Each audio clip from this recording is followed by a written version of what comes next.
ஏன் செல்ஃபிக் சிரிச்சுன்னு போஸ்ட் கொடுத்தேன் சும்மா சொல்லு. எங்கே பிக்சர்? ஆமாம், எங்கே இருக்குது வீடியோ? எல்லா வீடியோ முன்னணி நிறுவனம் தான் வந்திருக்கு சார். எடுத்து அனுப்பிவிட்டேன் சார். நேரம் பரவாயில்லையா? இந்த ஒரு நிமிஷம். விஜய் அவர்களுக்கு இதுதான் துக்கம் தொண்டை அடித்ததா? எவனாவது யாராவது அவங்க அக்காவோ அவங்க தம்பியோ தங்கச்சியோ சித்தப்பா பெருமை செத்து இருந்தால் செத்து மடிந்திருந்தா கூட்ட நெரிசலில் விஜய் அவர்கள் இப்படிதான் இருந்திருப்பாரா? உதிரும் தலைமுடிக்கு தீர்வு தேடுகின்றீர்களா? சென்னை ஏர் ஸ்டுடியோ கிளினிக்கின் ஏர் டிரான்ஸ்பிளான்ட் சிகிச்சை உங்களை மாற்றி காட்டும். உங்கள் புதிய தோற்றம் இங்கிருந்து தொடங்கும். உங்களுக்கு ஏதாவது என்றால் என்ன ஏதோ செய்து கொள்ளுங்கள். அவர்கள் இதுவெல்லாம் இந்த சினிமா படத்தில் காட்சி இருக்க ஞாபகம் இருக்கிறதா? என்னை கைது பண்ணுங்க. உயிர் நண்பர் இருவர் இருப்பார்கள். என்ன எதுவான செய்து கொள்ளுங்கள், அவரை விட்டு விடுங்கள். இது எவ்வளோ ஒரு கீழ்த்தரமான செயல் பாருங்கள். சிஎம் சார், இந்த பழி வாங்கணும் அப்படின்ற என்ன வேணாலும் அவங்க மேலே கேட்குறது. நான் ஒன்று வீட்டில் இருப்பேன், இல்லை நான் ஆஃபீஸில் இருப்பேன். இரவோடு இரவாக, அதாவது முதலமைச்சருடைய பயணம் கரூரை நோக்கி வருகிறது மக்களை தேடி. இந்த தற்கொலை கூட்டத்தினுடைய தலைவர் திரு விஜய் அவருடைய வாகனம் சென்னை நோக்கி பயணிக்கிறது. அப்போ இதில் யார் உண்மையான மக்களுக்கான தலைவர், மக்களுக்கான பிரச்சனைகளை யார் பங்கெடுத்து பேசுகிறார், யார் அரவணைத்து பேசுகிறார் என்று சொன்னால் இது தெல்ல தெளிவாக உங்களுக்கு உண்மை தெரியும்.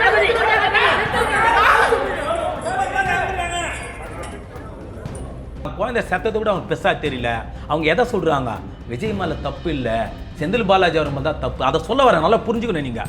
அப்போ எந்த அளவுக்கு மோடு முட்டியாக குதிரைக்கு கடிவாளம் கட்டாமல் ஒரே பார்வையில் இருக்கிறாங்க பாருங்கள். அந்த ரசிகர்ன்ற மோகத்தில்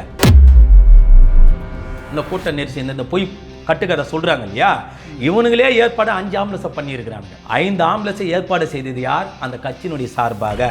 அது 2 ஆம்புலன்ஸை அதுதான் உள்ள வருது. நேரத்தை தாண்டி வந்ததுக்கு அவர் அனுமதிச்சா அந்த அரசு மேல குற்றம் இருக்கா இல்லையா? ஐயா, அதுதான் யா இந்த கட்சியினுடைய அந்த சின்ன இடத்துல கூட்டம் போறதுக்கு அனுமதி கொடுத்தா திமுக அரசு மேல தப்பு இருக்கா? நேத்து நீதிமன்றத்துல கொடுத்திருக்காங்க ஆதாரத்தை. மட்டும் குற்றம் சாட்டுங்க, அந்த இடத்துக்கு அனுமதி கொடுத்த அரசு மேலே குற்றம் இருக்கா இல்லையா? அதுதான் என்னுடைய கேள்வி. இல்ல சார், வழக்கு வந்தால் சந்திக்க தயார் வீரமா பேசி இவனுங்க அந்த பொறுப்பு ஏத்துக்கிறானுங்க. ஆனா இவனுங்க அதுக்கப்புறம் எங்க ஓடி ஒழிஞ்சினா உங்களுக்கு நல்லா தெரியும். ஏண்டா நீங்கள் தான் 10 மில்லியனு 20 மில்லியன் சொல்லிட்டு ஃபாலோவர்ஸ் வச்சிருக்கிறீங்க. ஒரு லைவ் போட வேண்டியது தானே? ஏன் உங்க குட்டி வெளிச்சம் மக்களுக்கு தெரிஞ்சிருமா? மில்லியன் புரோஜனம் இல்லை, மில்லி தான் உனக்கு புரோஜனம். இதுதான் 4 நாளில் நடந்த உண்மை. ஏன் செல்ஃபிக் சிரிச்சுன்னு போஸ்ட் கொடுத்தேன் சும்மா சொல்லுங்க. எங்கே பிக்சர்? ஆமாம், எங்கே இருக்குது வீடியோ? எல்லா வீடியோ முன்னணி நிறுவனம் தான் வந்திருக்கு சார். எடுத்து அனுப்பிவிட்டேன். நேரம் பரவாயில்லையா? இந்த ஒரு நிமிஷம். ஆனால் நாங்கள் கைது செய்யப்பட்டால் எங்களுடைய கௌரவம் பாதிக்கும். செருப்பால் அடிக்கணுமா அடிக்கக்கூடாதா? ஏண்டா எவ்வளோ பெரிய கீழ்த்தரமான ஒரு ஆதிக்க சக்தி மனப்பான்மை, ஜாதி வெறி மதவெறி பிடிச்ச மனப்பான்மை இருக்கிற மட்டும்தான் இந்த வார்த்தையை நீதிமன்றம் பதிவு பண்ணுவாங்க. கிட்டத்தட்ட 50 பேரை சாகடிச்ச விஜய் எந்த மாவட்டத்தில் நுழையக்கூடாதுன்னு முதல்ல ஒரு தடை போடும். ஆதன் அர்ஜுன் தைரியமா வீரமா போட்டு அடுத்த நோடி அதை டிலேட் பண்ணிடுறாரு. உன்னை சாதாக்கர் பரம்பரையாக மாறிடுறாரு. ஒரு கலவரத்தை ஏற்படுத்தக்கூடிய சூழலில் செத்தவனை பற்றி அவனுக்கு கவலை கிடையாது. அடுத்த கலவர் தயாராகிறானு பாருங்க. ரிஃப்ளெக்ட் வாய்ஸ் நேயர்களுக்கு வணக்கம். இன்றைய சிறப்பு நேர்காணலில் நாம் சந்திக்க இருக்கின்ற சிறப்பு விருந்தினர் அரசியல் விமர்சகர் ஜி சிவா அவர்களை வரவேற்று நிகழ்ச்சிக்குள் செல்வோம். சார் வணக்கம். கரூர் கூட்ட நெரிசலில் 41 பேர் உயிரிழந்தாங்க. அதுக்கப்புறம் விஜய் எப்போது பேசுவார், எப்போது மக்களை சந்திப்பார் அப்படின்னு பேசப்பட்டிருந்த நிலைகளில் விஜய் ஒரு 3வது நாள் இது குறித்து அவர் காணொளி வெளியிட்டிருக்காரு. அந்த வீடியோ பார்த்தீங்களா? உங்களுக்கு அது கன்வின்சிங்காக இருந்துச்சா? அது முழுக்க எப்படி ஒரு சினிமாவிலே எப்படி அனைத்தையும் செட்டப் செய்து ஒரு படக்காட்சிக்கு ஒரு கதாநாயகத்தை தயார் செய்வார்களோ அதுபோன்று அரசியல் கட்சி ஆரம்பித்து விஜய் அவர்கள் ஒரு செட்டப்போடு தயார் செய்து அந்த காணொளி தயார் செய்திருக்கிறார். நீங்கள் அந்த காணொலியை கூர்ந்து கவனித்தால் எத்தனை முறை அந்த கட் செய்திருக்கூடிய இடத்தை நீங்கள் காணலாம். கூர்ந்து கவனிக்க வேண்டும். ஒன்று மற்றும் ஒன்று அவருடைய ஏர் ஸ்டைலை வாரிக்கூடிய அந்த ஸ்டைல் மாறி இருக்கிறது. அந்த அவர் அந்த தொகுதிக்கு கரூருக்கு எப்படி வந்தாரோ அதிலிருந்து அந்த ஏர் ஸ்டைல் மாறி இருக்குது. 2. 3வது சேவிங் இந்த இடத்தில் கிளியராக சேவ் செய்திருப்பார். நீங்கள் கரூர் மாநாட்டில் அந்த மக்கள் மத்தியில் பேசிய அந்த காணொளி ஒத்து பாருங்கள், அந்த புகைப்பட காட்சியில் பாருங்கள். தெளிவாக சேவ் செய்து 6ஆம் முறை உட்கார்ந்திருக்கிறார். இந்த கோமாளிக்கு நான் கேட்பது தவறாக என்ன வேண்டாம், இதுதான் இவர் 3 நாட்களாக துக்கம் தொண்டை கடித்ததா? விஜய் அவர்களுக்கு இதுதான் துக்கம் தொண்டை அடித்ததா? எவனாவது யாராவது அவங்க அக்காவோ அவங்க தம்பியோ தங்கச்சியோ சித்தப்பா பெருமை செத்து இருந்தால், செத்து மடிந்திருந்தால் கூட்ட நெரிசலில் விஜய் அவர்கள் இப்படி தான் இருந்திருப்பாரா? சொல்லுங்கள் சார். அப்போ அந்த காணொலி என்பது திட்டமிட்டு மத்திய ஆண்டு கொண்டிருக்கக்கூடிய மத்திய அரசு, பாஜக, RSS போன்றவர்களால் இந்த காணொலி போடுங்கள் என்று பாதுகாப்பு வசதி காரணமாக அந்த காணொலி போட செய்திருக்கு. இதில் பாஜக RSS எங்கேருந்து வராங்க, அவர் எங்கே வீடியோ வரல, எங்கே பேசலாம் அப்படின்னு சொல்லிட்டு இருக்கு அப்படின்னு ஒரு பக்கம் விமர்சனங்கள் வந்துக்கிட்டே இருக்குது. அப்படி எங்கே மக்களவை பார்க்கலாம் அப்படின்னு சொல்லிட்டு இப்போ ஒரு காணொலி வெளியிடுறாரு, இது நடக்கக்கூடாது நடந்திருக்குது அப்படின்னு சொல்லிட்டு அவர் வந்து எங்கேயுமே நடக்காது, கரூரில் மட்டும் நடந்திருக்குங்கிறத அந்த விஷயத்த அவர் மக்களுக்கான தொண்டர்களுக்கான சந்தேகத்தை சொல்றாரு. எங்கேயுமே நடக்காமல் கரூரில் மட்டும் நடந்திருக்கிறது என்ற அந்த அழுத்தத்தை வைக்கக்கூடிய காரணம் என்ன? கரூரில் இருக்கக்கூடிய திரு செந்தில் பாலாஜி அவர்களை அவர் முன்னிறுத்தி பேசுகிறார். இந்த மரணத்திற்கு அவர் தான். அடுத்து ஒரு சில நொடிகளில் தமிழ்நாடு முதலமைச்சர் தலைமையில் தான் இந்த மரணம் நடந்தது போன்ற விஜய்க்கு எதிராக உங்களுக்கு ஏதாவது என்றால் என்ன ஏதாவது செய்து கொள்ளுங்கள் அவர்கள் இதுவெல்லாம் இந்த சினிமா படத்தில் காட்சி இருக்க ஞாபகம் இருக்கிறதா? உயிர் நண்பர்கள் 20 இருப்பார்கள், கைது பண்ணுங்க. அதாவது சரியாக சொன்னீர்கள், நன்றி. உயிர் நண்பர் 20 இருப்பார்கள். அப்போது ஒருவனை வெட்ட வந்தால் எதிர்த்தரப்பினர் என்ன எதுவெல்லாம் செய்து கொள்ளுங்கள், அவரை விட்டு விடுங்கள். இது எவ்வளோ ஒரு கீழ்த்தரமான செயல் பாருங்கள். எதற்காக பாஜக RSS விஜய் அவர்களோடு நெருக்கத்தை இருக்கிறார்கள். ஏற்கனவே பாஜகனுடைய தயாரிப்பு விஜய் என்று ஏன் தொடர்ந்து நாங்கள் பேசி வருகிறோம் என்று சொன்னால், உடனே ஒரு குழு 41 பேர் இருந்ததற்கு மத்திய பாஜக ஒரு குழுவை நியமனம் செய்கிறார்கள். நான் கேட்கிறேன், கடக்கோடியில் இருக்கக்கூடிய தமிழ்நாட்டில் நீங்கள் குழு அமைத்து உடனுக்குடன் ஏதோ இந்த மக்கள் மீது அதீத பற்றும் பாசத்தில் இருப்பது போன்று பாஜகவிற்கு அந்த எண்ணங்கள் உண்மையிலே இருந்திருந்தால், இல்ல கொல்கத்தாவுக்கு உடனடியாக குழு அமைச்சாங்க. வரங்க ஐயா, இந்த மாதிரி விபத்து நடக்கிற இடத்துல பாஜக குழு அமைக்கிறது இது மட்டும் சந்தேகமா பார்க்க வேண்டிய அவசியம், சந்தேகமா பார்க்கக்கூடிய அவசியம் எதுவென்று சொன்னால், இந்தியாவின் கடக்கோடியில் இருக்கக்கூடிய தமிழ்நாட்டுக்கு குழு அமைச்சு இந்த கோமாளி கூட்டங்களை பார்த்து கேட்கிறேன், பாஜக பார்த்து கேட்கிறேன், வந்திருக்கக்கூடிய அந்த உறவுமுறைகளை பார்த்து கேட்கிறேன். மணிப்பூர் உங்களுக்கு பக்கமா, தமிழ்நாடு பக்கமா? தயவு கூர்ந்து அந்த குழுவில் வந்திருக்கக்கூடிய யாராவது ஒரு நபருக்கு போன் செய்து நேரில் கேளுங்கள் என்ற உங்களுக்கு நான் பணிவான வேண்டுகோள் வைக்கிறேன். மணிப்பூர் பக்கமா, தமிழ்நாடு பக்கமா? இந்த கோமாளி கூட்டம் முதலில் செத்து மடிந்து அங்கே இருக்கிற இளம் பெண்கள் செத்து மடிந்த கற்பழிப்பு கொல்லப்பட்டார்களே, உங்கள் குழு முதலில் எங்கே சென்றிருக்க வேண்டும்? சென்றதா? பதில் இருக்குமா அந்த குழுவுக்கு இந்த கேள்வியை கேட்டால் நீங்கள்? அதே கேள்வி இங்கே போட்டாங்கன்னா தமிழ்நாடு எம்பிக்கள்லாம் இதே இது இங்கேருந்து கிளம்பி கனிமொழியோ திருமாவளவனோ ஒரு உண்மையறியும் குழுவா மணிப்பூர் போனாங்க. இப்போ அவங்க இந்த இடத்துக்கு போனாங்களா? அதுதான் சார் சொல்கிறேன். தமிழகத்தில் இருக்கக்கூடிய ஏதோ தமிழ்நாடு எம்பிக்கள் அப்படியெல்லாம் பேச வேண்டாம். நீங்கள் கூட மனிதனை அடிப்படையில் தமிழ்நாட்டு வாழக்கூடியவர்கள், அது இஸ்லாமியர் இருக்கட்டும், கிறிஸ்துவர்களாக இருக்கட்டும், தமிழ் மக்கள் யாராக இருந்தால் தமிழ்நாட்டு மண்ணை நேசிப்பவர்கள், தமிழ்நாட்டு மண்ணை விரும்புவர்கள். அப்போது நீங்கள் இருந்தாலும் கூட நிச்சயமாக இந்தியா முழுவதும் நடக்கக்கூடிய அவல நிலையங்களை, கொடூரங்களை, அந்த கலவரங்களில் மக்கள் பாதிக்கப்படுகின்ற போது ஒரு மனிதனை அடிப்படையிலே நீங்கள் கூட செல்வீர்கள். ஆனால் இங்கேயே கரூருக்கு செல்ல வேண்டும் சொல்லலாம். திமுக ஆளுங்கட்சி இருக்கின்ற போது இவர்களே நேரடியாக இரவே சென்றார்களே. ஒரு மாநிலத்துடைய முதலமைச்சர் இரவு சென்றார், அந்த மக்களை அரவணைத்தார். மற்ற அமைச்சர்களாகட்டும், அந்த கரூரை சார்ந்தவர் மட்டுமல்ல, ஒட்டுமொத்த தமிழ்நாட்டினுடைய அத்தனை அமைச்சர்களும் 95% பேர் கிட்டத்தட்ட சட்டமன்ற உறுப்பினர், நாடாளுமன்ற அனைவரும் அங்கே சென்றார் இரவோடு இரவாக. அதாவது முதலமைச்சருடைய பயணம் கரூரை நோக்கி வருகிறது, மக்களை தேடி. இந்த தற்கூரி கூட்டத்தினுடைய தலைவர் திரு விஜய் அவருடைய வாகனம் சென்னை நோக்கி பயணிக்கிறது. அப்போ இதில் யார் உண்மையான மக்களுக்கான தலைவர், மக்களுக்கான பிரச்சனைகளை யார் பங்கெடுத்து பேசுகிறார், யார் அரவணைத்து பேசுகிறார் என்று சொன்னால் இது தெல்ல தெளிவாக உங்களுக்கு உண்மை தெரியல. என்ன ஒரு விஷயம்னா, விஜய் போகாது, அதுக்கு சில காரணங்கள் சொல்லப்படுது. இவர் வந்து அனுமதி கேட்கிறாரு, இப்போதைய சூழல் அங்கே இல்லை அவர் போவதற்கு. மாவட்ட நிர்வாகமே அதை தடுக்கிறாங்க, வேண்டாம்னு சொல்றாங்க. நான் நீங்கள் ஏற்கனவே கேட்ட கேள்வி ஒன்று முழுமையாக நான் சொல்லலை சார்.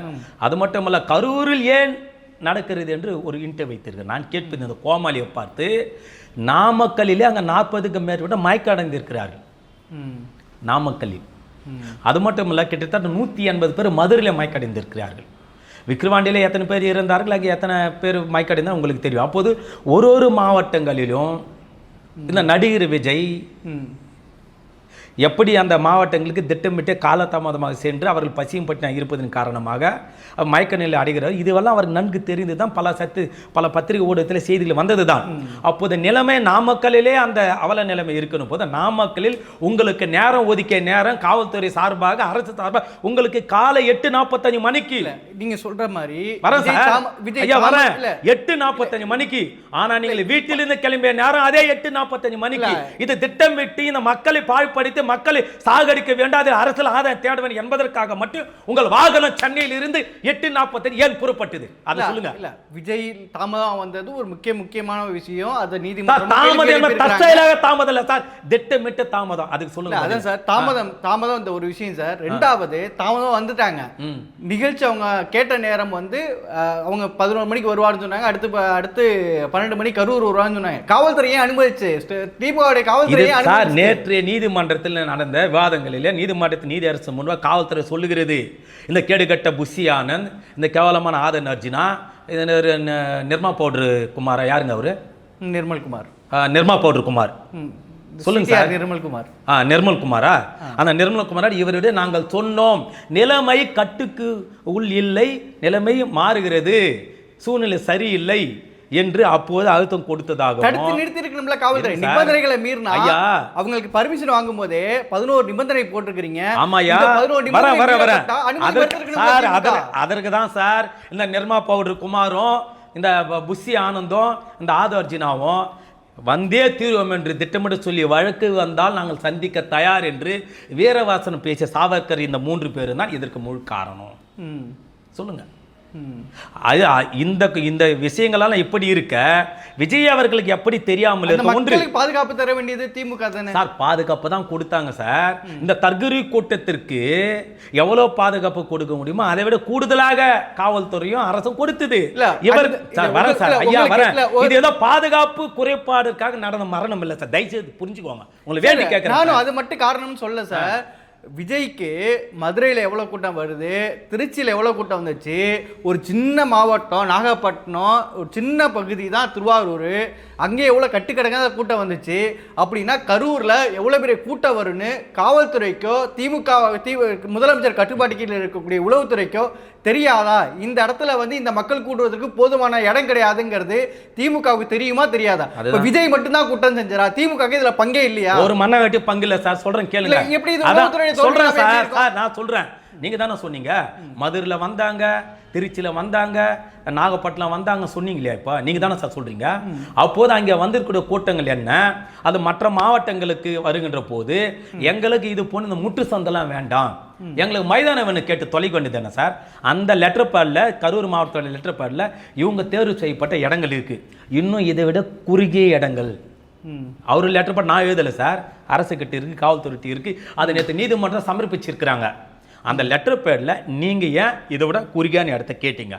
அப்ப காவல்துறையா முன்னெச்சரிக்கை நடவடிக்கையா இது இந்த இடம் நீங்க சொல்லும்போது பத்தாதுங்க, இதுக்கப்புறம் வேணா இடம் இதுதான் இருக்கு. காவல்துறைக்கு தெரிஞ்சிருங்களா? அதுதான் சார், கூட்டத்துக்கு இந்த இடத்துல போதாது தெரிஞ்சுதான் சார் அந்த இடத்த கொடுத்துருக்காங்க.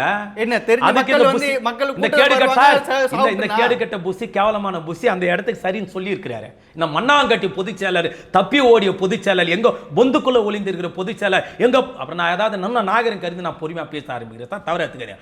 இவனுங்கெல்லாம் ஏன் சரின்னு சொன்னாங்க அதுக்கு சொல்லுங்க. காவல்துறை விடுங்க சார், உங்களை என்ன விட்டுலாம் சார். இந்த கட்சியினுடைய பொதுச் செயலாளர் இந்த கோமாளி ஏன் இந்த இடம் எங்களுக்கு போதுமான இடம் திருப்தின்றது ஏன் சொல்லி இருக்கிறார் அதை மட்டும் சொல்லுங்க.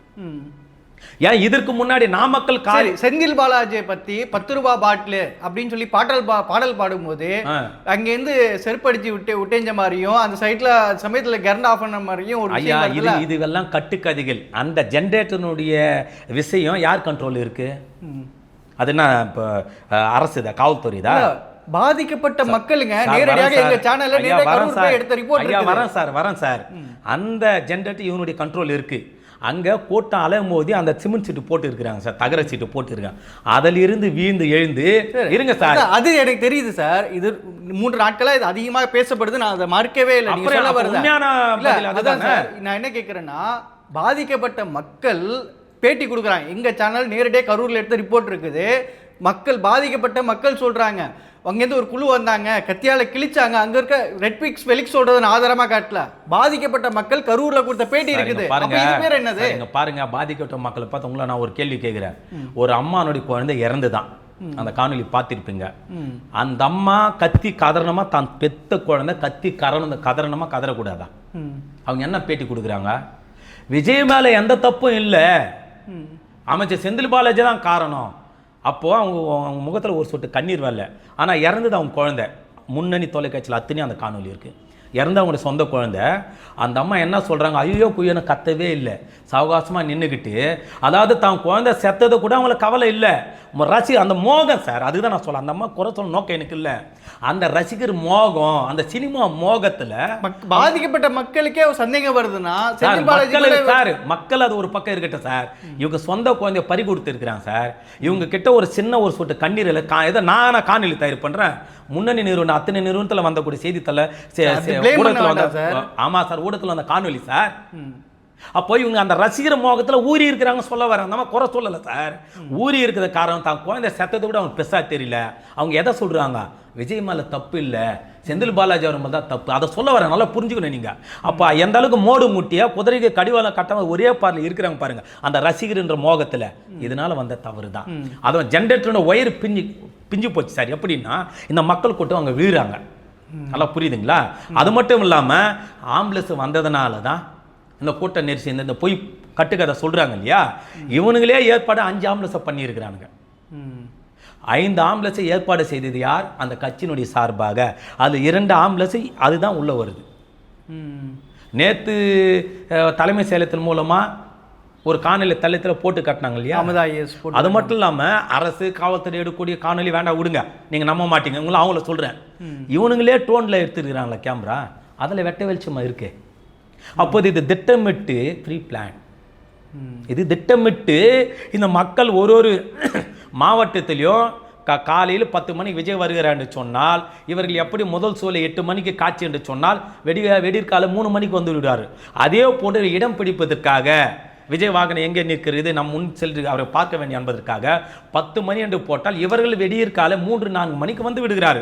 அப்போதான் இவர் வரக்கூடிய நபர் 10 மணிக்கு வரவில்லை, மாலை 3-4 மணி என்று சொன்னால் ஒரு 10 மணினா 8 மணி இடைவெளியிலே அவர் உணவு இவர்கள் கொடுப்பதில்லை. காவல்துறை கொடுக்க முடியுமா? அரசு இது உங்களுடைய கட்சி நிகழ்ச்சி. தண்ணீர் இல்லை, எந்த விதமான அடிப்படை தேவைகளும் இல்லாமல் காயும் வெயிலிலே 10 மணி நேரம் நின்றால் அந்த கடைசி நேரத்தில் வரக்கூடிய விஜய் அவர்கள் பேசும்போது மயக்க நிலை வருமா வராதா? அந்த உங்களை நம்பி வந்த தொண்டர்களுக்கு உணவோ தண்ணீரை கொடுக்க வேண்டுமா கொடுக்கக்கூடாதா? அது யாருடைய கடமை, யாருடைய பொறுப்பு? விஜய் அவருடைய பொறுப்பு, விஜய் கட்சியினுடைய பொறுப்பு, அந்த நிகழ்ச்சி ஏற்பாடு பொறுப்பு தானே. என்னன்னா நீங்க சொல்ல வரது எனக்கு புரியுது. விஜய் தாமதமா வந்தது இந்த இந்த இந்த உயிரிழப்புக்கு முதன்மையான காரணம் பலராலும் பேசப்படுது. அது ஒரு விஷயம் சார், ஒத்துக்கிறேன் சார், முதன்மையான காரணம் உண்மைதான். இந்த விஜய் தான் முதல் குற்றவாளி உண்மைதான். ரெண்டாவது காரணம் அவர் நேரத்தை தாண்டி வந்ததுக்கு அவர் அனுமதிச்சா அந்த அரசு மேல குற்றம் இருக்கா இல்லையா? ஐயா, அதுதான் யார் இந்த கட்சியினுடைய அந்த சின்ன இடத்துல கூட்டம் போறதுக்கு அனுமதி கொடுத்தா திமுக அரசு மேல தப்பு இருக்கா? சார், அனுமதி கேட்டது அந்த கோமாளி சார் நேத்து நீதிமன்றத்துல கொடுத்திருக்காங்க ஆதாரத்தை. மட்டும் குற்றம் சாட்டுங்க, அந்த இடத்துக்கு அனுமதி கொடுத்த அரசு மேலே குற்றம் இருக்கா இல்லையா? அதுதான் என்னுடைய கேள்வி. இல்ல சார், நான் சொல்றேன், நல்லா கேளுங்க. கட்சி உங்களுது சார், நான் ஒரு காவல்துறை ஊர் அதிகாரி இருக்கிறேன், எனக்கு இந்த இடம் போதும்னு சொன்னா நான் கொடுக்குறது என்னுடைய கடமை சார். நீங்க ஏன் சார் அந்த இடத்த வேணுங்க? புஷியானந்த் சார் ரவுண்டான பகுதி வேண்டாம்னு சொன்னீங்க சார். இதை விட சின்ன இடம் சார், இன்னொன்னு 200 பேர் சாகிறதுக்கா? அதான் சார், அப்ப அந்த கான்சியஸ் இங்க இருந்திருக்கணும்ல. அதுதான் சார் இன்னொரு விஷயம். அப்ப அரசு மேல தவறு. இன்னொரு விஷயம் நல்லா புரிஞ்சுக்கோங்க, இந்த கோமாளிங்க கூட்டம் 10,000 பேர் லெட்டர் பல்ல எழுதி கொடுத்தது யார் சார்? சார், அவங்க தவறு செஞ்சாங்கன்னா அப்ப உளவுத்துறையும் சார், நீங்க திட்டமிட்டு தவறு செஞ்சுட்டு அந்த தவறை மட்டும் நீங்க ஏத்துக்க மாட்டீங்க. விஜய் லேட்டா வந்து தப்புனா அந்த இடத்தை அக்செப்ட் பண்ண அரசு மேலயும் தப்பு இருக்குல்லன்னு தான் கேக்குறேன். அதுதான் சார் சொல்றேன். இவனுக்கு என்ன சொல்றானுங்க, வழக்கு வந்தால் சந்திக்க தயார், வீரமா பேசி இவனுங்க அந்த பொறுப்பு ஏத்துக்கிறானுங்க. ஆனா இவனுக்கு அதுக்கப்புறம் எங்க ஓடி ஒழிஞ்சினா உங்களுக்கு நல்லா தெரியும். சொல்லுங்க, இவர் ஒரு 3-4 நாள் கழிச்சு விஜய் வந்து என்ன பண்றாரு, மேக்கப் எல்லாம் போட்டுக்கிட்டு அந்த ஒயிட்ல ஏற்கனவே சிவப்பு மேக்கப் வந்து இல்லை, இப்போ வெள்ளை பவுடர் அடிச்சுக்கிட்டு இந்த இடத்துல க்ளீன் சேவ் பண்ணிக்கிட்டு ஒரு 50 கட்டு இருக்கும் போல முழுசா ஒரு 4 நிமிஷம் பேசின அந்த வீடியோவில் 50 கட்டி வச்சிருக்கிறாங்கன்னா அப்போ இவனுங்கெல்லாம் என்ன தலைவர், இவனுங்க என்ன அப்போ ஒரு நடிகர், நீங்க பார்த்துக்கோங்க இதில். ஏன்னா நீங்களாம் பத்திரிகைத்துறை ஊடகத்துறையில் இருக்கிறீங்க, அந்த காணொலி ஊத்து பார்த்தா நான் சொல்கிறது அப்படியே இருக்குது. இது வெக்கமா இல்லையா உங்களுக்கு? ஏண்டா நீங்கள் தான் வந்து 10 மில்லியனு 20 மில்லியன் சொல்லிட்டு ஃபாலோவர்ஸ் வச்சிருக்கிறீங்க, ஒரு லைவ் போட வேண்டியது தானே? ஏன் உங்க குட்டி வெளிச்சம் மக்களுக்கு தெரிஞ்சிருமா? அதனால்தான் வெறும் ஃபாலோவர்ஸ் மில்லியா வச்சு நிறுவனம் பார்த்து அவனுக்கு புரோஜனம் இல்லை. இவனுக்கு மில்லியா இருக்கிறது தான் புரோஜனம். மில்லியன் புரோஜனம் இல்லை, மில்லி தான் இவனுக்கு புரோஜனம். இதுதான் 4 நாளில் நடந்த உண்மை. அது மட்டும் இல்லை, இன்னொரு காணொலி உண்மையான காணொலி. இவரு அங்கேருந்து கிளம்பும்போது ஏர்போர்ட்டில் பத்திரிகையாளர் கேட்குறாங்க, சார் 3 பேர் இறந்துட்டாங்க, ஒரு 10 பேர் மயக்க நிலையில் இருக்கிறாங்க. பதில் சொல்ல சரி எங்கன்னா தூக்கில் தொங்கிடு. நேராக சென்னையில் இறங்குறல்ல, அங்கே பணியாளர்கிட்ட நீ என்ன மண்ணாங்கட்டிக்கு இந்த கோமாளி விஜய், கேடுகட்டு விஜய், தக்கூரி விஜய் ஏன் செல்ஃபிக் சிரிச்சுன்னு போஸ்ட் கொடுத்த சும்மா சொல்லுங்க. எங்கே பிக்சர்? ஆமாம், எங்கே இருக்குது வீடியோ? எல்லா வீடியோ முன்னணி நிறுவனம் தான் வந்திருக்கு சார். Calming sir. இருக்கு சார், நிறைய வந்திருக்கு, எக்கச்சக்கமாக வந்திருக்கு. நீங்கள் பாருங்க. இல்லை நீங்கள் என்னுடைய வாயை அடிக்கலாம். ஒன்று காட்டிட்டு பேசுங்க. இல்லை அப்படி அவர் சிரிச்சிட்டு போன மாதிரி நீங்கள் ஒன்று காட்டிட்டு பேசுங்க. நம்ம இந்த வீடியோவில் சைட்லேயே கூட போடுவோம். இல்லைன்னா அந்த கருத்தை திரும்ப எடுத்து அனுப்பிவிட்டேன். நேரம் பரவாயில்லையா? இந்த ஒரு நிமிஷம் சார். இப்போ நிகழ்ச்சிக்கு வரதுக்கு முன்னாடி ஒரு அம்மா எடுத்து காட்டின்னு இருக்கு சார். அந்த காணொலியை எடுத்து காட்டுறேன் சார். இந்த நிகழ்ச்சி முடியத்துக்குள்ள உங்களுக்கு எடுத்து கொடுக்காம நான் கண்டிப்பாக போங்க. நான் சைடில் வீடியோ அப்படியே சைட்லேயே நான் கொடுத்துட்டு காணொலி உள்ளே போடுறேன். நீங்கள் தாராளமாக நீங்கள் போடலாம். நான் உங்களுக்கு நான் வந்து அதாவது இப்போ சார் வந்து அந்த சம்பவம் நடந்த அன்னைக்கு இதை பாருங்க, இந்த காணொலியை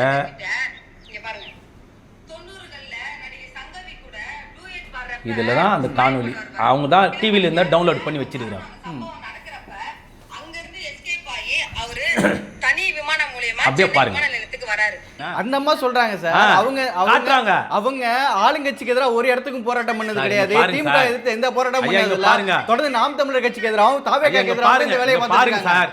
அவங்க உள்ள அந்த காணொலியை காட்டுறாங்கல்ல, கிளியரா பிக்சர் வேணா ஒரு 2 நிமிஷம் டைம் தான் டவுன்லோட் பண்ணி கொடுத்துட்டு போறோம். அடுத்தது கொடுங்க, நான் சைடுல வீடியோல கொடுத்துட்டு தான் போவேன், கவலைப்படாதீங்க. அதாவது நேர்களே என்னன்னா, இப்போ சார் வந்து அந்த கூட்ட நெரிசலால் 41 பேர் இறந்த அந்த சம்பவம் நடந்த அன்னைக்கு திருச்சி விமான நிலையத்தில் பத்திரிகையாளர் விஜய் இடத்துல கேள்வி கேட்குறாங்க. நீங்கள் வந்து இந்த இறந்து போனவங்களை பற்றி என்ன சார் அப்படின்னு சொல்லி கருத்து கேட்கும்போது விஜய் பேசாமல் போனார். அன்னைக்கு சென்னை திரும்பிய விஜய் அவர்கள் வந்து அந்த இறங்கி வரும்போது அந்த விமான ஊழியர்கள்ட்ட சிரிச்சிட்டு வந்ததாக சார் சொல்கிறாரு. இந்த வீடியோக்குள்ளேயே சார் வந்து அதுக்கான ப்ரூஃபை தரேன்னு சொல்லியிருக்கிறாரு. அது வந்து நம்ம இந்த வீடியோவில் இணைச்சிப்போம். இல்லைனா சார் இந்த கருத்தை திரும்ப பெறுவாரா அப்படின்றதையும் நம்ம பொறுத்து வந்து பார்ப்போம். சார் வீடியோ கொடுத்தாருன்னா இந்த வீடியோட இணைப்புலேயே கண்டிப்பாக இணைங்க சார், நான் ஒத்துழைப்பு கொடுக்குறேன் சார். அதனால் திட்டமிட்டு அந்த கூட்டத்தை அலைமோத செய்ய, அதாவது இவர்கள் சொல்லக்கூடிய கருத்து என்னவென்றால், விஜய் சென்றால் பல லட்சம் மக்கள் மாவட்ட கூட்டங்கள் கூடுகிறார்கள். எந்த லட்சம் மக்களும் கூடலை. நீங்கள் கேட்குறது முழுக்க சின்ன சின்ன இடங்கள். அங்கே 10 மணி நேரம் 8 மணி நேரம் கூட்டத்தை காட்டும். மொத்தம் 25,000 30,000 பேர் தான் சார். அந்த 30,000 பேரும் கிட்டத்தட்ட 5 மாவட்டங்களில் வரக்கூடிய கூட்டம். விஜய்க்கு எங்கே சார் மாசு இருக்கு? விஜய்க்கு எங்கே சார் கூட்டம் இருக்கு? அப்போது இந்த ஒரு சில மீடியாக்கள், ஒரு சில ஊடகங்கள், நீதிமன்றமே சொல்லியிருக்காங்க, அவர் உச்ச நட்சத்திரம், அவர் வந்து நீங்கள் வந்து எப்படி ஒரு அரசியல்வாதிகளோட நீங்கள் எப்படி ஒப்பிடுறீங்கன்னு கேட்டு. அதுதான் சார் சொல்கிறேன். நான் நீதியரசை குறை சொல்ல விரும்பலை சார், கூட்டத்தை அளவுக்குள்ள நான் சொல்கிறேன். இப்போ நீங்கள் சரி உங்களை பார்த்து கேட்குறேன், இதே நேயர்களுக்கு உங்கள் மூலியமாக உங்கள் வாயால் சொல்லிடுங்க, வேண்டுகோள் உங்களுக்கு தாய்மை வேண்டுகோள் வைக்கிறேன். அந்த கூட்டம் வந்தாங்க இல்லையா, உச்ச நட்சத்திரம் கூட்டம் வந்தாங்களே, எத்தனை லட்சம் சார் கூண்டாங்க? இங்கே வந்தது 27,000 பேருன்னு சொல்கிறாங்க. இவனுங்களுக்கு வெக்கம் இல்லையா? 27,000 பேர் கூட்டத்தை 10 மணி நேரம் திட்டமிட்டு ஒரு மாவட்டத்திலும் 20,000 25,000 மக்களை திட்டம் 10 மணி நேரம் காக்க வைத்து இவர் அல்லோல் பட செய்கிறார். அப்போ கூட்டம் இல்லாத காரணத்தினால் இருப்பது போன்ற தோட்டத்தை ஒரு சில ஊடகங்களை வைத்துக்கொண்டு கூட்டத்தை ட்ரோன் காட்சியில் காட்டி அலைமோதுகிறார், நீந்துகிறார், பறக்கிறார், ஊறுகிறார், உருளுகிறார் என்று சொல்லி அந்த ஒரு நாள் முழுவதும் செய்தியாக்க வேண்டும். இந்த 10 மணி எதிர்கண்டு சொன்னால் ஒரு நாள் முழுவதும் செய்தி ஆக்க வேண்டும், ஊடகம் தன்னுடைய வசம் வர வேண்டும். இந்த போடப்பட்ட யுக்தின் காரணமாகத்தான் இந்த பலி. அது மட்டுமல்ல, ஏற்கனவே மதுரையில் இருந்திருக்கிறார்கள், ஏற்கனவே விக்கிரவாண்டில் இருந்திருக்கிறார்கள். அப்போ தனக்கு இருக்கிற முகக்காவற்சியை மட்டுமே வைத்துக்கொண்டு கிட்டத்தட்ட 50 பேர் சாவதற்கு மிகப்பெரிய கொலை குற்றவாளியாக இருக்கக்கூடிய விஜயை கைது செய்யணும் தான் எங்களுக்கு கோரிக்கை. இல்லை என்ன தவறு? சரி, இப்போ விஜய் கைது செய்யணும் சொல்றீங்க. இன்னொருத்தர் உயர்நீதிமன்றத்தில் பொதுநல வழக்கும் தொடர்ந்துருக்கிறாரு. என்னன்னா, புஷி ஆனந்த் அவர்களும் சிடிஆர் நிர்மல்குமார் அவர்களும் தேடுவதற்கு தனிப்படை போட்டிருக்கிறாங்க அப்படின்லாம் சொல்கிறாங்க. ஏன் இன்னைய வரைக்கும் புஷி ஆனந்தையோ சிடிஆர் நிர்மல்குமாரையோ இதுவரைக்கும் கைது செய்யல? கைது பண்ணுவாங்க சார், தமிழ்நாடு காவல்துறை நிச்சயமாக கைது பண்ணுவாங்க. அவங்க எங்கே இருக்கிறாங்கன்னு காவல்துறைக்கு தெரியாமல் இருக்கும். இல்லை சார், அதாவது இவங்க வந்து ஒரு கட்சியினுடைய பொதுச்செயலை பாருங்க, இது ஒரு கேவலமான வெக்கங்கட்ட செயல், வேடிக்கையான செயல். ஒன்று சொல்கிறேன் சார், உங்கள் அனுமதியோட முன்ஜாமீனுக்கு அனுமதி கோருறாங்க சார். ரைட்ஸ் தானே அது அவங்களுக்கான ஐயோ ரைட்ஸ், ரொம்ப ரொம்ப ரைட்ஸ் தான் சட்ட சார். உரிமை தானே சார் ரொம்ப ரொம்ப ரைட்ஸ். இந்த கோமாளி கூட்டங்கள் உள்ளே இருக்கக்கூடிய வார்த்தைகள் ரொம்ப ரொம்ப தவறு. நான் சுட்டி காட்டுறேன், இது நீங்க நேயருக்கு சொல்லுங்க, சுட்டி காட்டுறேன். என்ன சொல்றானுங்க, நாங்க தவறு பண்ணலை, காவல்துறை ஒரு தலைப்பட்ச நடவடிக்கை எடுக்கிறாங்க, பொய் வழக்குன்னு கூட சொல்லுங்க, தப்பே கிடையாது, அது உங்களுடைய விஷயம், ஜனநாயக நாடு. ஆனால் நாங்கள் கைது செய்யப்பட்டால் எங்களுடைய கௌரவம் பாதிக்கும், செருப்பால் அடிக்கணுமா அடிக்கக்கூடாதா? ஏன்டா எவ்வளோ பெரிய கீழ்த்தரமான ஒரு ஆதிக்க சக்தி மனப்பான்மை, ஜாதி வெறி மதவெறி பிடிச்ச மனப்பான்மை இருக்கிற மட்டும்தான் சில வார்த்தையை நீதிமன்றம் பதிவு இதுல பண்ணும். என்ன சார் ஜாதி மதம் இருக்கு? என்ன மண்ணாங்கட்டி சார்? சார் கட்சியினுடைய பொதுச் செயலாளர், கட்சியுடைய இணைச் செயலாளர் என்ன சார் பாதிக்கும்? உங்க கௌரவம் என்ன மண்ணாங்கட்டி பாதிக்கும் சொல்லுங்க. இது எவ்வளோ ஆணவமான வார்த்தை தெரியுமா சார்? என்ன சார் நீங்க ஒரு ஊடகத்தில் முக்கிய பொறுப்பில் இருக்கு, உங்களுக்கு எப்படி சார் தெரியாம இருக்கும்? ஒரு கௌரவம், எங்களுடைய கௌரவம் பாதிக்கப்படும். அப்போ கௌரவ கொலை பண்றானே, அவன் கௌரவம் பாதிக்கப்படக்கூடாதுன்னு கௌரவ கொலை பண்றான் சொல்லுங்க சார். ஆணவ கொலை பண்றானே எதுக்கு சார் பண்றான்? தன்னுடைய கௌரவத்துக்கு சொல்லி தானே, அவனுடைய கௌரவத்துக்கு, சமுதாய கௌரவத்துக்கு, அவனுடைய கௌரவத்தானே சொல்றான். அப்போ என்னுடைய கௌரவம் பாதிக்கப்படும். ஏண்டா சுதந்திர பெற்ற நாட்டிலிருந்து, சுதந்திரத்துக்கு முன்னாடி இருந்த லட்சோப மக்கள் இந்த நாடு விடுதலை அடைவதற்காக சிறைக்கு சென்று செத்து இருக்கிறாங்க சார். அப்போ அரசியல் கட்சிக்கு சிறை என்பது அது எவ்வளோ பெரிய வரலாற்று சாதனை. இந்த மக்களுக்காக போராடி சிறை சென்று வெளியில் வந்து மக்களுக்காக எங்கே கடைசி வரைக்கும் சாகுறதுன்றது ஒரு வரலாறு, அது ஒரு தியாக உணர்வு. இவனுக்கு என்ன சொல்கிறாங்க, இவனு 2 பேரும் எங்களுக்கு கௌரவம், நாங்கள் கைது செஞ்சால் சிறைக்கு கௌரவம் பாதிக்கப்படும். இந்த மாதிரி ஒரு கேடு கட்ட ஒரு கட்சியினுடைய பொதுச் செயலாளரும் இன்னொன்று கூட இருக்கக்கூடிய அந்த நிர்மா பவுடர் பொதுச் செயலாளர், இவங்க 2 பேரும் சேர்ந்துட்டு இந்த வார்த்தையை ஒரு கட்சிக்கு பதிவு பண்ணுவாங்க. வரலாறுல கேள்விப்பட்டீங்க எவ்வளோ சார்? அரசியல் கட்சி வரலாறுல எவனாவது ஒத்தம் இது போல நீதிமன்றத்தில் கொடுக்கப்பட்ட இந்த வார்த்தையை கேள்விப்பட்டு இருக்கிறீங்களா? கேள்விப்பட்டு இருக்கிறீங்களா சார்? திருமணம் ஆகி ஒரு 1.5 வருஷம் கூட மிஸ் ஆகாமல் இப்போ இருக்கக்கூடிய முதலமைச்சர் மிஸ்ஸால 1.5 வருஷம் உள்ளே இருந்துட்டு வந்தவர் சார். தியாகம் சார், தியாகம். மேக்கப் போட்டு சேவிங் பண்ணிட்டு வீடியோ போடுறேன், இவனுங்களா சார் தியாகம்? ஒரு கட்சியினுடைய பொதுச்சால நான் எந்த தப்பும் செய்யலை, இந்த மக்களுக்காக தான் நாங்கள் போராட்ட காலத்தை வந்தோம், மக்களை சந்திக்க தான் வந்தோம், கைது பண்ணல பண்ணுங்க சொல்ல சட்ட கட்சி ஏன் சார் நிற்கல? இவனுங்க வீர சாவக்கார் பரம்பரை, அதான் ஓடிட்டானுங்க. சொல்லுங்க, அதான் ஓடிட்டாங்க. விஷயங்கிற அடுத்த கட்டமா என்ன மாதிரி போகும் சார் இந்த விஷயத்துல? இப்போ கமிட்டி எல்லாம் போட்டு சார் நிச்சயமாக நான் சொல்றேன் பாருங்க, ஒரு ரவுடி 10 கொலை பண்ணியிருக்கிறான், 5 கொலை பண்ணியிருக்கிறான் சார். அந்த மாவட்ட காவல் கண்காணிப்பாளரும் மாவட்ட ஆட்சியர் சேர்ந்து என்ன பண்றாங்க, இந்த ரவுடி இந்த மாவட்டத்தில் வரக்கூடாது சொல்றாங்களே சார். கிட்டத்தட்ட 50 பேரை சாகடிச்ச விஜய் எந்த மாவட்டத்தில் நுழையக்கூடாதுன்னு முதல்ல ஒரு தடை போடணும். நீங்க உங்களுடைய முக கவர்ச்சி வச்சு போற இடம் எல்லாத்தையும் நீங்க 4 பேர் 5 பேரை சாகடிச்சு உச்சக்கட்டமா கொஞ்சம் கூட சார் ஒரு 2 பேர் இறந்துறாங்க முதல் மாவட்டத்தில். அதுல உங்களுடைய பாடம் என்ன? உங்களுடைய பாடம் அடுத்த கட்டத்து சரியான முறையில் இருந்தா 40 பேர் எப்படி சார் சாகுவோம்? இது உச்சபட்ச வார்த்தைகள். திமுக இதுல ஒரு பேரணியில ஐத்துக்குப்ப வீரமணி விஷயம் பேசும்போது இதே போல திமுக நிகழ்ச்சியில் ஒரு துப்பாக்கிச்சூடு நடந்திருக்குது. அதே போல ஜெயலலிதா அம்மையார் அவர்கள் வந்து கும்பகோணம் மகாமகத்தில் இதே போல இருந்து ஒரு 30 பேர்கிட்ட இறந்து போனாங்க. இப்போ இதெல்லாம் எல்லா கட்சிகளுக்கும் இருக்கு. இந்த ஒரு இன்சிடென்ட் வச்சு அவங்க எந்த ஊருக்கும் போகக்கூடாதுன்னு சொல்லி எப்படி சார் ஜனநாயகமா இருக்க முடியும்? பாருங்க, இப்போ ஜெயலலிதா அம்மையார் கும்பகோணத்தில் குளிச்சாங்க, அங்கே ஒரு 90 பேர் இறந்தாங்கன்னா அது உச்சத்தின ஆணவ போக்குன்றதுனால தான் தமிழ்நாட்டு மக்கள் பாடம் பலமுறை கொடுத்துருக்காங்க. முதலமைச்சராக இருக்கும்போது ஊழல் குற்றச்சாட்டை உள்ள போனாங்க அந்த அம்மா. இது தமிழ்நாட்டுடைய வரலாறு. இதே நீங்க வீரமணி ஐயதுக்குப்பை வீரமணி விவகாரத்தில் துப்பாக்கி சூடு பண்ணாங்க போனா வந்தீங்க சொல்றீங்க பார்த்தீங்களா? இது இந்த மக்களுக்கான போராட்ட காலத்தை இருக்கின்ற போது துப்பாக்கி சூடு எதிர்க்கணும், என்கவுண்டர் எதிர்க்கணும், தூக்கு தண்டனை எதிர்க்கணும் ஒரு ஜனநாயக நாட்டிற்கு கூட ஒரு பொதுவான கருத்து. அப்போ போராட்டம் ஆர்ப்பாட்டம் இப்போ ஐயா எம்ஜிஆர் காலகட்டத்தில் இதை இடஒதுக்கீடுக்கு பாமக சார்ந்தவங்க அப்போ வன்னியர் சங்கம் போராடும் போது எத்தனை பேரை சுட்டு சாகடிச்சாரு? சரி, இதோட ஒரு பெரிய கூத்து நான் சொல்றேன் பாருங்க.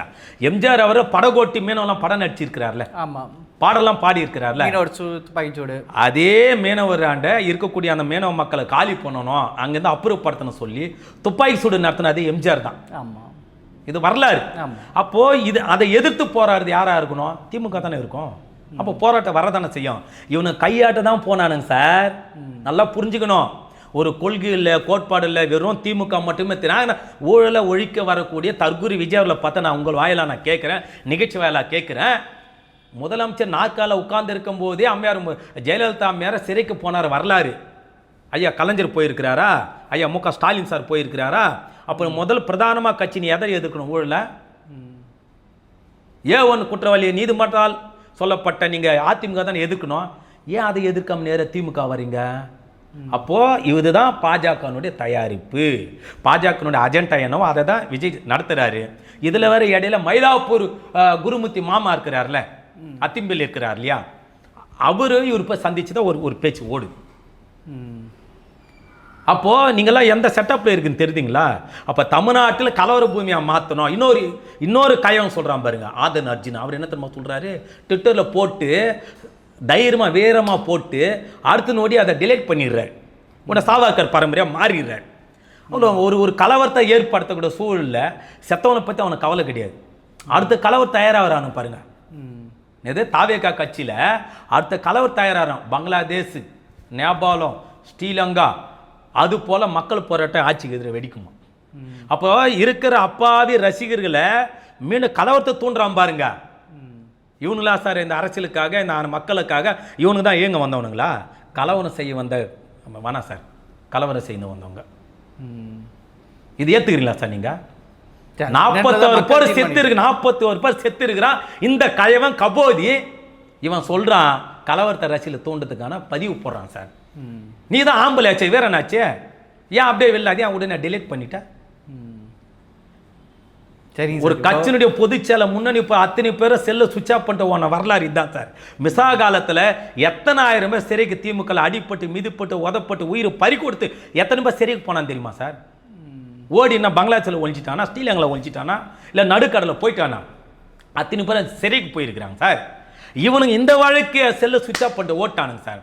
நீ யோக்கியமான நபரா திட்டமிட்டு அந்த கூட்டத்தை நெரிசலை உண்டு பண்ணி சாப்பாடு பணம் சாக அடிக்காமல் இருந்தது உண்மையாக இருந்தா நீ என்ன பண்ணியிருக்கணும்? காவல்துறை சவால் விட்டு இருக்கணும், தமிழ்நாடு அரசு சவால் விட்டு இருக்கணும், திமுக தலைமைக்கு சவால் விட்டு இருக்கணும். என்னன்ட்டு எந்த தப்பு நான் பண்ணல, சட்டத்தை நான் மதிக்கிறேன், நீதியை மதிக்கிறேன், அரசியல் சட்டத்தை மதிக்கிறேன், மக்களை மதிக்கிறேன், கைது பண்ணுங்க சொல்லலாம் இல்லையா? இவனுங்க சுவிட்ச் ஆஃப் பண்ணிட்டு ஓடுறானு. ஒரு கட்சியினுடைய கட்டமைப்பு அந்த மாநில பொதுச் செயலாளர், இளைஞரணி, தொண்டரணி, மாணவரணி, மகளிர் எந்த அணியும் வேலை செய்யல, எல்லாம் சுவிட்ச் ஆஃப். பயந்து இவன் தலைவர் எதை வச்சு அவனுக்கு பயந்து சுவிட்ச் ஆஃப் பண்ண போனான். இவன் தலைவன் கருவிலிருந்து தப்பிச்சு ஓடி வந்ததுனால தலைவன் எவ்வழியோ தொண்டர் அவ்வழி. புரிஞ்சுக்கிறீங்களா? பதில் சொல்லார விஜய் இதுக்கு. இதுல என்ன சொல்றாரு, நான் விஜய் முதல் குற்றவாளி சொன்னதுக்கு நீங்க 1000 கேள்வி எழுப்புறீங்க. சரி, உங்களுடைய ஜனநாயக கேள்வி நான் வரவேற்கிறேன். இந்த கோமாளி விஜய் அவர்கள் எதை வைத்து கரூர்னு சொன்னாரு. சரி, முதலமைச்சருக்கு சவால் விடுறாரு. முதலமைச்சர் சொல்றாரு, என்ன எது ஒன்னா பண்ணிக்கோங்க கோபால், என்ன எது வேணா பண்ணிக்கோங்க. அப்படியா? சொல்லுங்க சார், சொல்லுங்க. இது ஒரு நியாயமான வார்த்தையா? ஏண்டா கபோதி, நீ ஆம்பளியா இருந்தா, வீரனா இருந்தா, வேகமான நபரா இருந்தா, இந்த மக்களை ஆளக்கூடிய துடிக்கிற எண்ணம் உனக்கு உண்மையா தூய்மான எண்ணம் இருந்தா முதல்ல 41 பேருக்கு நீ என்ன பண்ணி, நான் பார்க்காத பணமெல்லாம் இல்லை, நான் பணத்தை எவ்வளவோ பார்த்தாச்சு, தண்ணியை புல்ல அடிச்சாச்சு சொன்னல.